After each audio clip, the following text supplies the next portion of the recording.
거룩한 주일 이른 아침에 예배 자리에 나오신 여러분 반갑습니다. 주의 이름으로 축복합니다. 우리가 지금 몹시 추운 겨울을 지나고 있습니다. 그러나 이 동장군의 기세가 아무리 기승을 떤다 하더라도 오는 봄을 막지는 못합니다. 소한 대한도 지나고 2월 4일, 그러니까 오는 토요일이 입춘입니다. 봄은 우리 문 앞에 가까이 지금 다가오고 있습니다. 설도 지나고 입춘을 맞이하는 이 절기에 이 시편 1편의 말씀을 함께 나누려고 합니다. 이 시편 1편은 시편 전체 150편의 서원이 되고 기조가 되는 그런 말씀입니다. 우리가 설날을 지나면서 정서에 세대하고 주고받는 덕담이 무엇입니까? 새해 복 많이 받으세요. 정서에 가장 많이 쓰는 덕담이 복입니다. 복 받으세요.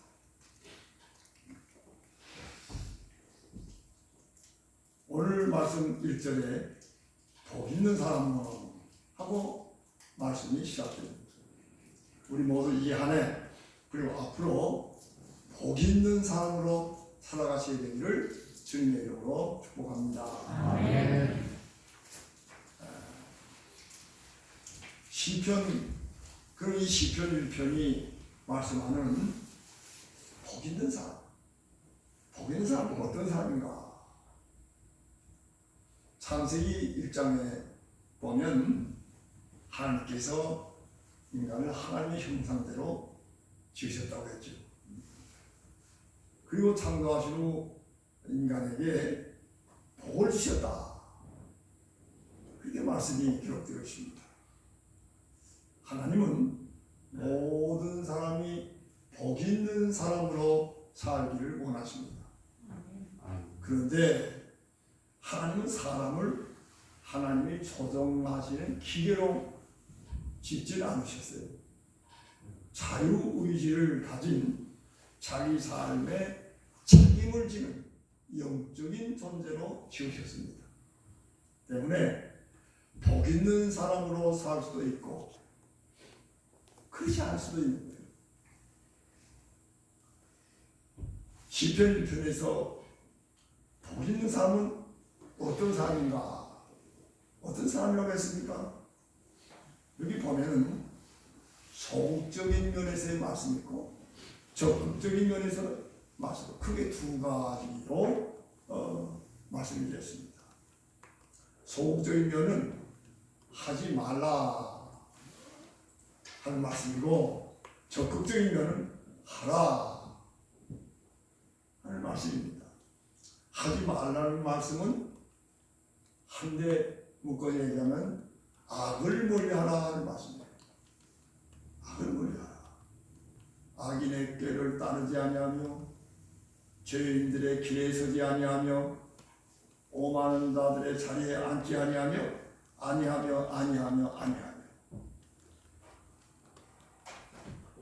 악의 꾀는 악인의 사상입니다. 꾀, 악인의 사상. 죄인들의 길은 가는 거죠. 행하는 거죠. 죄인들의 행함, 생활을 말합니다. 오만한 자들의 자리에 앉는 것은 이제 함께 더불어서 한 부류, 한 패거리가 된다는 거죠. 그런 의미로 된 것입니다. 이 말씀은 비슷한 말씀의 반복 같지만은 그렇지 않습니다. 이것은 마귀가 사람을 꾀이는 그런 단계, 경로라 그렇게 볼 수가 있습니다. 먼저 사상을 따르게 합니다. 다음은 행함을 따르게 합니다. 세 번째는 한패거리가 되게 합니다. 이것이 마귀가 사람을 자기 편에 속하게끔 하는 제 단계라 그렇게 얘기할 수가 있는 거죠. 여러분 오늘날 불량 소년이나 잘못되는 사람들 잠든 단계가 그렇잖아요. 처음에 그 게임의 말을 따릅니다. 그리고 그 행동을 따릅니다. 결국 한 팔이 패거리가 되고 타락합니다. 그런 단계가 있어요.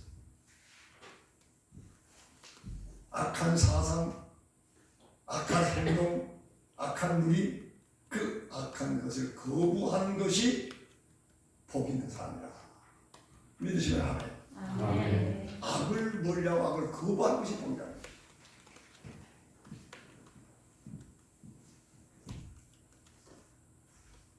로마서 12장 2절 말씀을 보니까 로마서 12장 2절 말씀 같이 한번 소리내서 읽어보실까요? 시작. 너희는 일세를 본받지 말고 오직 마음을 새롭게 함으로 변화를 받아 하나님의 선하시고 기뻐하시고 온전하신 뜻이 무엇인지 분별하라. 아멘. 우리가 세상에 삽니다. 그러나 이 세상의 그 세대를 본받지 말라. 하나님의 뜻을 분별하고 살아야 하는 것을 가르치는 것이 맞습니다. 복 있는 사람은 이렇게 그 악을 멀리하고 그 악한 유에 같이 휩쓸리는 것에 대해서 멀리한다고 합니다. 그것이 복 있는 사람의 기본적인 삶의 자세입니다. 그런데 여기서 알아야 할 것이 있어요. 뭐냐면은 우리가 예수를 믿고 구원을 받은 하나님의 백성이 되었어도 사람입니다. 예수 믿고 은혜 받으면 천사가 되는 거 아니에요. 그래서 사람이에요.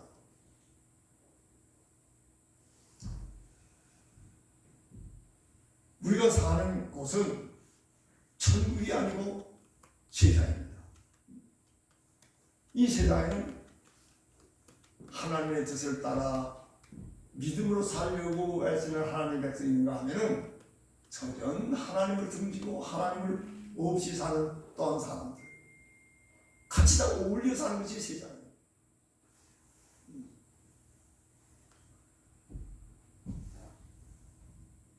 같이 어울려 사는 세상.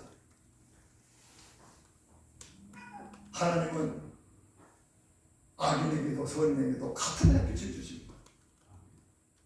의로운 사람의 밭에도 악인의 논 밭에도 같이 비를 주십니다. 우리는 그런 세상 속에 삽니다.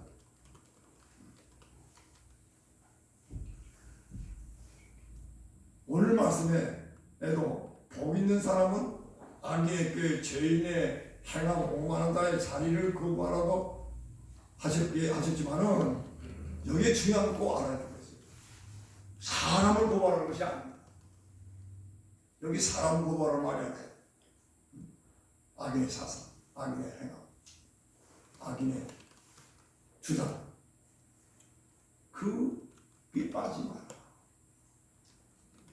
우리는 사회생활 속에서 가장의 사람들과 어울려 살아갑니다. 예수 믿는 사람도 아는 사람도 있고 선한 사람도 있고 또 그 가운데 악한 사람도 있어요. 그런데 이 사람을 전부 이렇게 구분해가지고 나 선한 사람 따라 살아야 돼. 난 저 악한 녀석하고는 인사도 할 수 없어.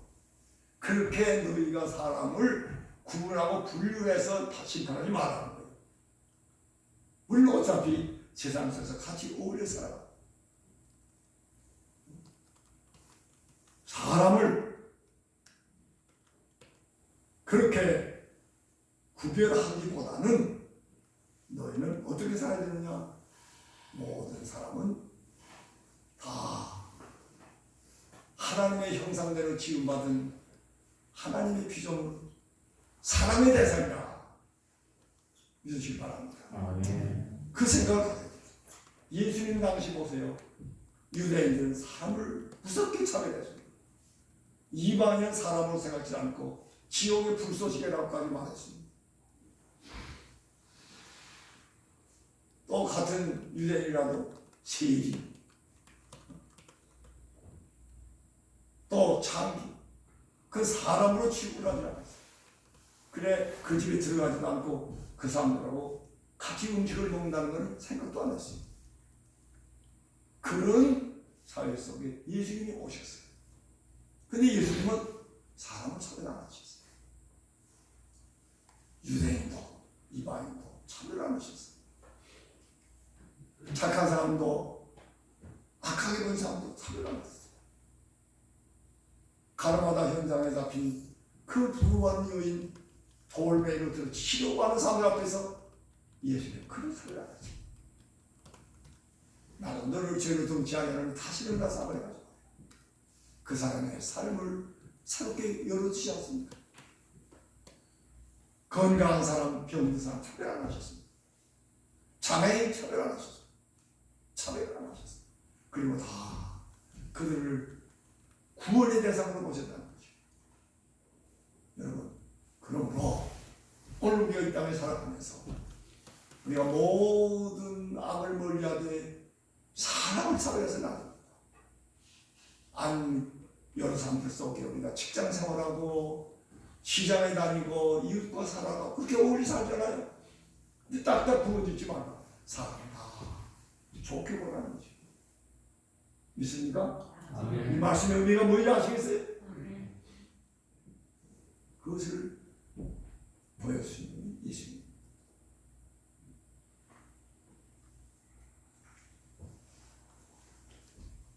다음으로 복 있는 사람이 살아야 하는 적극적인 요인입니다. 2절입니다. 다 같이 읽으실까요? 시작.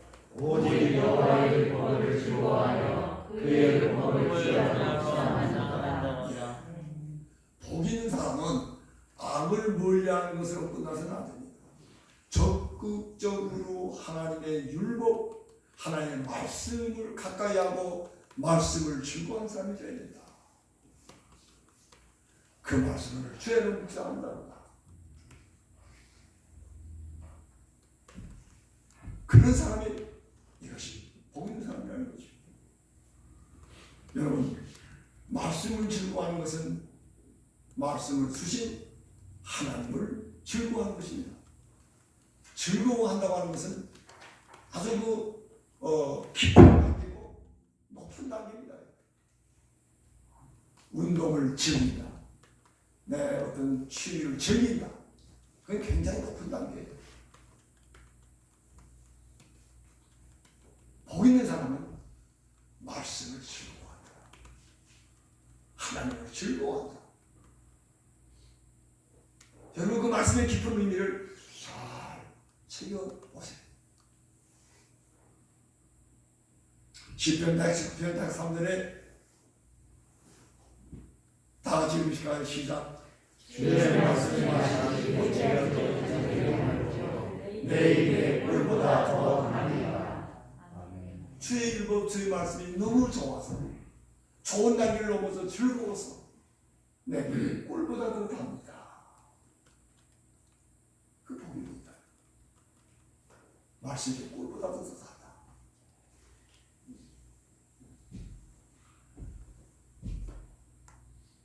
여러분, 즐기는 시간이 되시기를 바랍니다. 즐기는 시간.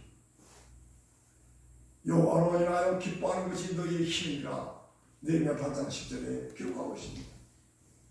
여호와로 인하여 기뻐하는 것. 하나님 때문에, 말씀 때문에 기뻐하고 즐거워한다. 그것이 힘이야. 내 인생의 힘이다 말이야. 내 오늘 이겨나갈 수 있는 힘이다 말이야. 그것이 내 힘이다. 여러분이 기쁜 말씀이에요. 그것이 내 힘이에요. 여러분, 하나님의 말씀이 힘이 되는 축복이 임하시길 축원합니다. 아멘. 힘.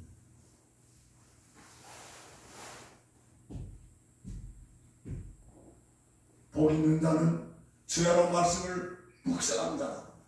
주야로 밤낮으로 언제나 그 말씀과 더불어 함께하며 사는 사람이죠. 묵상이라고 하는 것은요, 소가 먹고 난 것을 다시 반추하잖아요. 되새김질하죠. 그와 같이 말씀을 되새김질하고 음미하는 것, 묵상하는 것.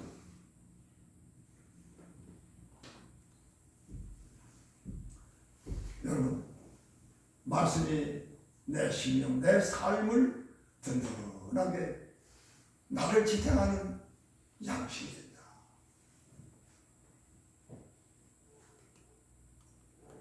여러분, 말씀의 사람이 되는 것 따라합시다. 말씀의 사람이 되는 것, 말씀의 사람이 되는 것, 복 있는 사람입니다. 복 있는 사람입니다. 여기 복 있는 사람을 규명하는데, 착한 일을 많이 해야 된다. 선행을 힘쓰라. 그거 말하기 전에 말씀을 즐거워하는 자가 되라고 했어요. 그 사람이 복 있는 사람이다. 무슨 얘기냐? 하나님과 관계가 바로 되는 사람이 복 있는 사람이에요. 인간이 세상에 살아가면서 관계 속에 살아가는 거예요. 창조주 하나님, 나의 삶이 있게 하신 하나님, 그 하나님과의 관계가 바로 되지 않고 다른 복을 얘기할 수가 없어요. 복 있는 자는 여호와의 율법을 즐거워하고 말씀을 즐거워하면서 하나님을 즐거워하는 것, 하나님과 관계하는 것, 그게 복이라고 말해요. 하나님 관계가 다 잘못되어 있는데 뭐 이것저것 뭐가 되는 것 같아. 그건 복이 아니야. 믿습니까? 여러분, 성경에 나오는 마르다와 마리아 그 참에 대한 얘기 잘 아시죠? 예수님이 한 번 거기에 들어가셔서 그 음식 대접을 받게 되셨어요. 초대를 받으셔가지고. 그런데 어떻게든지 예수님 잘 대접해 드리려고 마르다는 부엌에서 그냥 열심히 그 음식 준비에 열심히 오는데, 동생 마리아는 방에서 예수님 앞에 불어 앉아서 그 말씀을 참 경청하고 있습니다. 언니가 부해가 났어요. 주님, 제가 이렇게 혼자 애쓰는데 제가 좀 나 좀 도와주라고 얘기해 주세요. 그럴 거 아니에요? 동생이 조금 얄밉게 보이지 않겠어요? 그랬더니 예수님 뭐라고 하셨어요? 몇 가지만 하든지 한 가지만 해도 족하다. 너 그렇게 그러지 말고 말하라. 지금 마리아는 좋은 것 편을 들겠다. 주님 앞에서 말씀을 잘 청청하는 것을 예수님은 마리아의 그 편에 손을 들어 주셨어요. 주님을 위한 봉사가 필요 없다는 게 아니에요. 그 단계가 먼저 관계가 바로 돼야 돼요. 하나님과의 관계가 바로 돼야 돼요. 말씀을 사모하고 그 말씀 앞 듣기를 귀하고 여기고, 그게 우선이 돼야 된다는 얘기입니다. 뭐 교회 안 나가도 뭐 내가 좋은 일하고 살면 되지, 내가 예수 안 믿어도 그러면 되지, 그런 것 같지만은 그렇지 않습니다. 관계가 바로 돼야 돼요.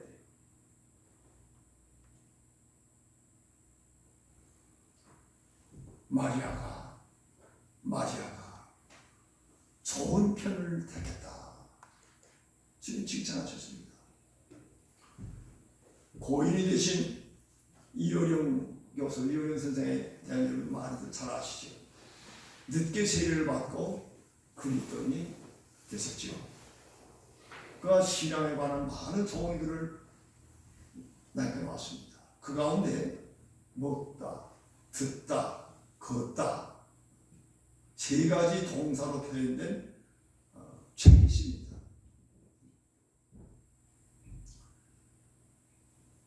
아주 간묘하게 그분의 그 특유한 빛으로 잘 표현됐어요. 우리 신앙 생활에 관한 거죠. 그 가운데 말씀을 먹어야 하고 들어야 함을 절실히 표현했습니다. 여러분, 우리가 말씀을 먹어야 돼요. 먹고 책임질하고 그야말로 묵상하는 말씀을 먹어야 합니다. 뿐만 아니라 귀로 말씀을 들어야 돼요. 말씀을 듣는 것 아주 중요합니다. 예수님 늘 하신 말씀이 따라하십니다. 귀 있는 자는 들을지어다. 성경은 들으라. 이스라엘아 들으라. 들어야 돼요. 말씀을 내가 혼자 읽으면 묵상하는 거 좋아요. 뿐만 아니라 귀로 들어야 돼요. 여러분 이 시간은 지금 말씀을 어떻게 하는 시간이에요? 들으시는 시간이에요. 여러분 듣는 거 복입니다.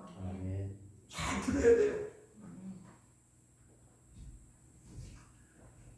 여러분 예배에 참석을 해서 말씀을 듣는 것.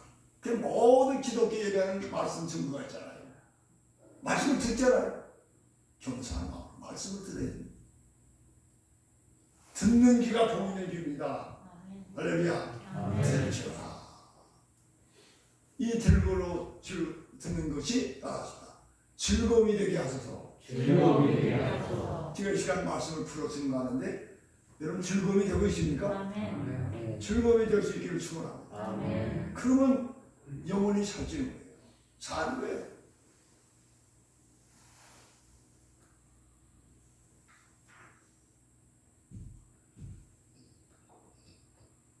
여러분 우리 신앙의 단계를 얘기한다면 아마 처음에는 좀 억지 단계일 수 있죠. 신앙 좋은 아내가 남편을 초요히 놀라고 온갖 기도하면서 애를 써가지고 교회에 같이 나왔다.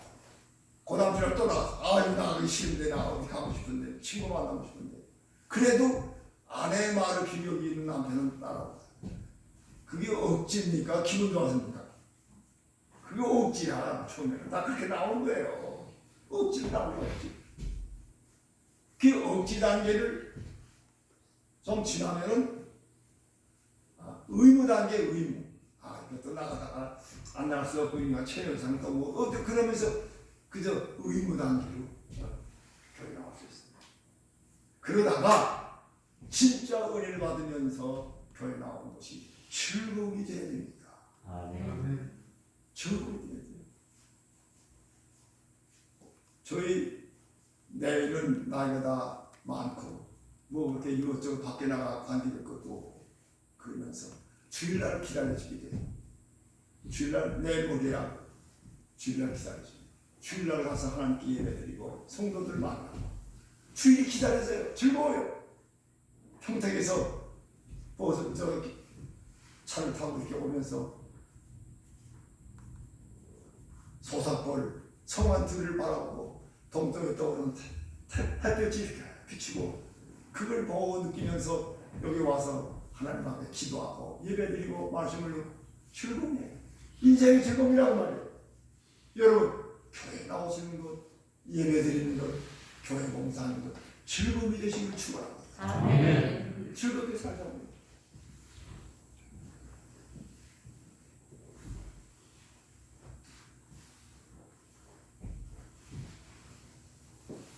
오늘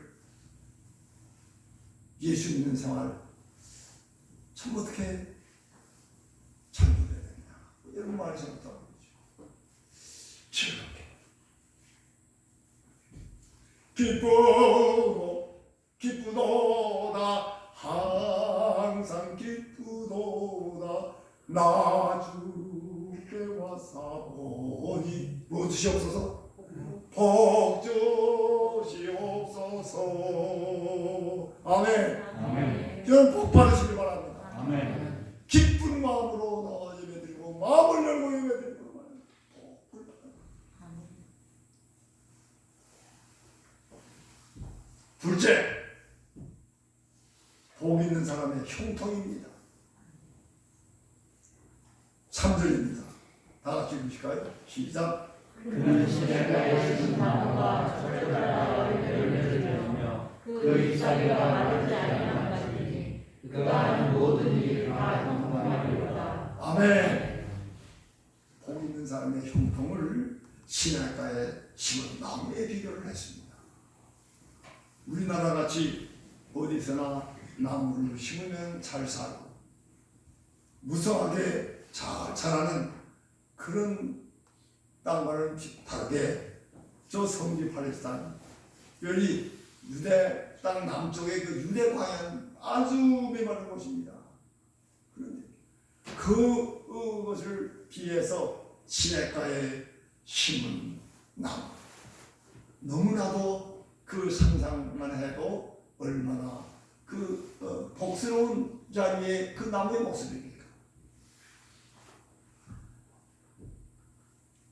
근데 여기 보니까 이 나무는 저절로 난 나무가 아니네요. 따라합시다. 시냇가에 시냇가에 심은 나무. 심은 나무. 심겨진 나무에 심겨진 나무. 심겨진 나무. 복 있는 사람 성도는 내가 잘나서 내가 은혜 시냇가에 저절로 나무. 심겨진 나무. 여러분 우리는 다 은혜 시냇가에 심겨진 나무임을 깨달으시기 바랍니다. 아멘. 하나님의 은혜로 말미암아 심겨진 나무야. 예레미야 17장 7절 8절에도 같은 의미의 말씀이 있습니다. 다 같이 읽으실까요? 시작. 그러나 무릇 여호와를 의지하며 여호와를 의지하는 그 사람은 복을 얻을 것이다. 그는 그의 심은 나무가 그 뿌리를 강변할 것이고 더위가 올지라도 두려워하지 아니하며 그 잎이 청청하며 가무는 해에도 걱정이 없고 결실이 그치지 아니할 것 같으리라. 아멘. 여러분 복 있는 성도의 영적인 주소가 어디냐? 그것은 은혜의 시냇가입니다. 천안에 살든지 뭐 평택에 살든지 서울에 살든지 아파트에 살든지 단독주택에 살든지 내 집에 살든지 새 집에 살든지 큰 집에 살든지 작은 집에 살든지 여러분 성도의 주소는 은혜의 시냇가입니다. 아멘. 여러분의 삶의 현장이 은혜의 시냇가가 되시기를 축원합니다. 아멘. 은혜의 시냇가다. 주님이 함께 하시는 은혜의 시냇가. 예.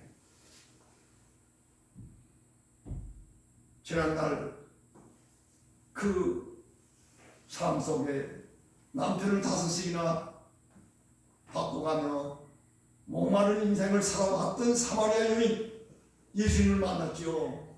그 여인에게 예수님이 내가 주는 물은 그 속에서 영생을 얻어서 따라 내가 주는 물은 그 속에서 영생하도록 솟아나는 샘물이 되리라. 불행한 날을 살아온 그 여인이 예수님 시냇가 목마르지 않는 그 물을 맞은 것이요. 그 달라진 거예요. 시냇가에 심나. 시냇가에 심나. 어떻다고 했습니까? 철을 따라 열매를 맺는다. 열매가 무엇입니까? 성공의 열매, 성취의 열매, 축복의 열매, 소망의 열매입니다. 인생의 열매라고 말해요. 형통의 열매입니다. 요한 3서 2절 말씀. 요한 3서 2절 말씀. 예, 다 같이. 사랑하는 자여 내 영혼이 잘된 같이 내가 범사에 잘되고 강건하기를 내가 간구하노라. 이것이 형통의 축복입니다. 사랑하는 자여 내 영혼이 잘된 같이 네가 범사에 잘되고 강건하기를 간구하노라. 영혼이 잘되고 범사가 잘되고 강건한 형통의 축복.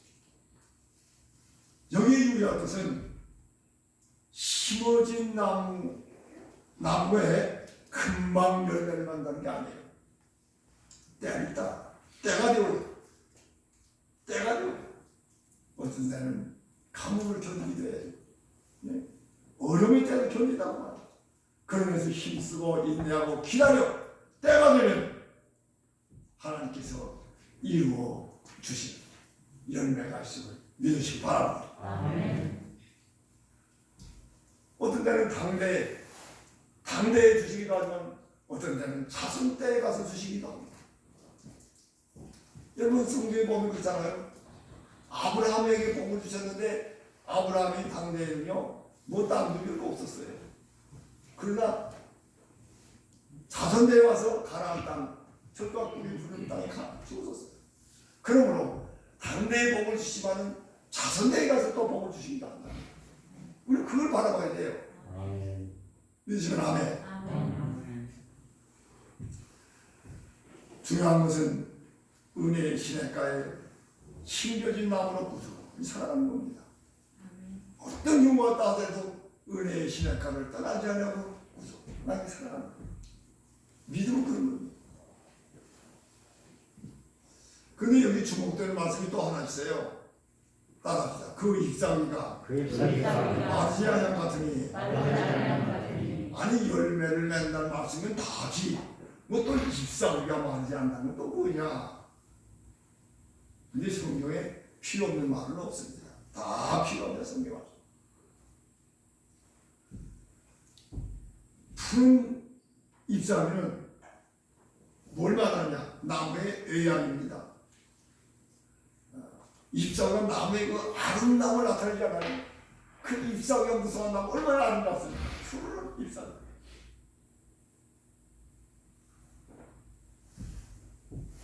아름다움.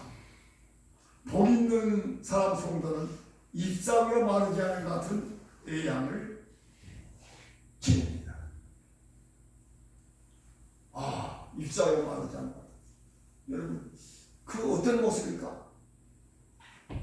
늘 그 얼굴에 미소를 띠는 얼굴, 사람들에게 친절한 얼굴을 보이는, 늘 소망스러운 그 모습, 이런 모습은 잎사귀가 마르지 아니함 같은 외모입니다.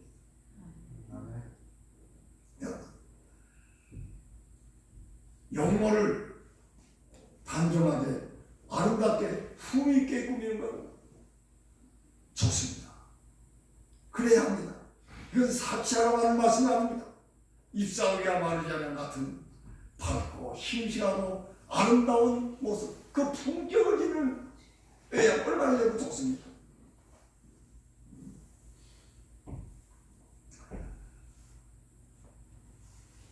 여러분,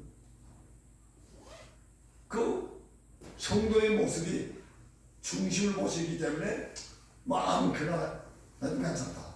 제가 전에 젊어서 개척교회 할 때 가까운 곳에 교회 그 속장, 감교회 속장님이 있었는데 여기 아주 열심히 믿음을 살려고 하는 분인데 들이나가 일하고 그 몸에 다 흙묻고 꺼지지 않고 시험이 더부룩하고 그래도 주일날 그냥 그 모습을 하고 일하고 그나마 예배에 참석도 합니다. 아니 그 속장님 나올 때도 뭐 씻고 얼굴을 세수도 하고 나옵시오.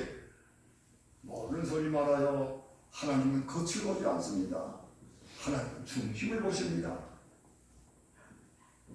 중심을 보신 하나님 맞아요, 틀려요? 맞죠? 맞으나 의향을 또한 단정히 하는 것, 사람이 삶 가운데 살아갈 때에 갖춰야 될 도리다. 그 하나만 아직 둘을 먹고. 여러분, 젊어서는 아무나 걸쳐도 멋이 나죠. 근데 나이가 들면은 별수염을 걸쳐도 별 멋이 안 납니다. 우리 여기 정확한 집사님 모습이 참 별이 잘 나오시는데 늘 모습이 단정하셔. 가만히 보면. 저는 사람을 유심히 봅니다. 안 보는 것 같아서 다 유심히 봅니다. 단정하셔. 우리가 나이가 들어서 노쇠해지면 피할 수 없습니다. 그러나 그런 가운데서도 우리는 단정해야 됩니다. 그것이 성도의 모습입니다. 꾀죄죄한 것이 결국 성도의 모습이 아닙니다. 나를 누가 사랑해야 되느냐? 다른 사람 기대하면서 나를 내가 사랑해야 돼. 내가 닦고 옷을 입고 그런 것은 내가 나를 대우하는 겁니다. 내가 나를 대우하지 않는데 다른 사람이 어떻게 대우해? 여러분, 자신을 대우하시기 바랍니다. 바르세요. 닦으세요. 단정히 입으세요. 오늘 그쪽에 설교 왔는데 내가 무슨 넥타이를 맬까? 넥타이 이것도 그렇고 저것도 괜찮아요? 네. 그 아무거나 메고 가면 되지 뭐 무슨 상관이야? 아니에요. 아닌단 말이에요. 여러분 자신을 가꾸세요.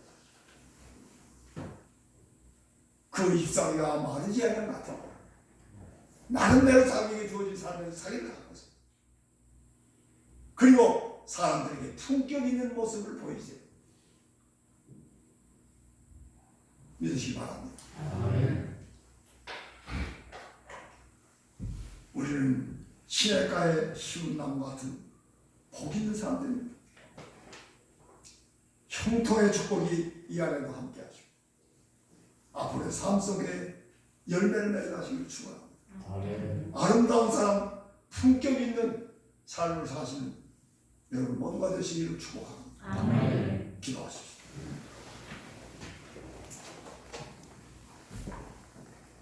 거룩하신 하나님,